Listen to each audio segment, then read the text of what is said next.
Hi everybody, my name's Rowe. I'm here at the Low Carbon Agriculture event with Lucy Hopwood. Now, I listened to a very interesting seminar in which she chaired. I'm going to be asking her a few questions about what she does and where she sees the future of biomass crops in the UK. Lucy, how are you today? Good, thank you. Brilliant. So my first question to you is, what do you do and how does biomass crops relate to your job?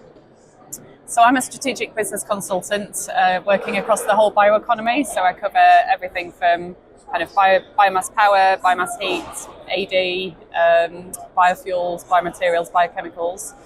And throughout all of those sectors, energy crops or biomass is kind of fundamental to the success of all of those. So energy crops kind of features within all of that. Brilliant, that's really interesting. So just looking at our biomass industry as a whole in the UK, how do you feel it's grown? And looking at the event as a whole, as low carbon agriculture as it is today, how do you feel it's grown in the past sort of 10 years, say? I think interest in the sector has definitely grown massively over the last 10, 15 years. So we've gone from people kind of being interested but no information being available to now masses of information being available and people being interested.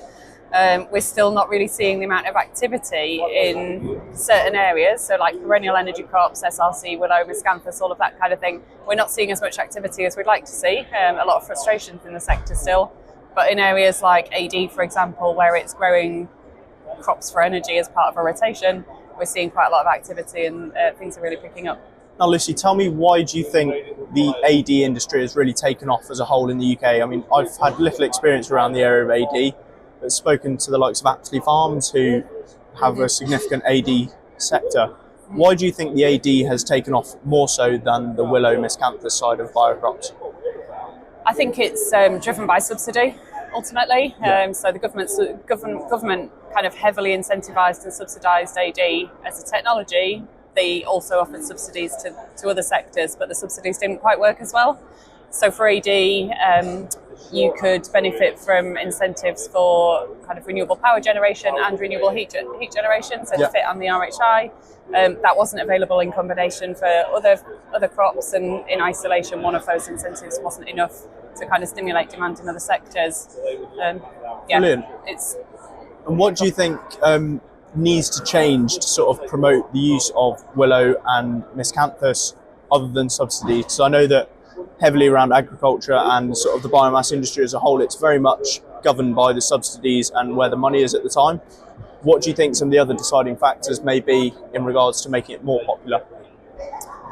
I think with all these things, kind of looking at the wider benefits, so looking beyond just the energy option, the kind of energy output and delivering that energy, it's looking at the wider benefits and aligning these opportunities, so aligning production of energy crops with regenerative farming principles, with kind of the key ambitions of the farming sector, so decarbonisation, improving air, water, soil quality, rural and business resilience, all of these things I think energy crops can really help with. So I think once we start looking beyond energy and start kind of recognising and valuing these benefits, then that's when the kind of interest really starts to kind of get quite exciting. Brilliant, Lucy. Thank you so much for that.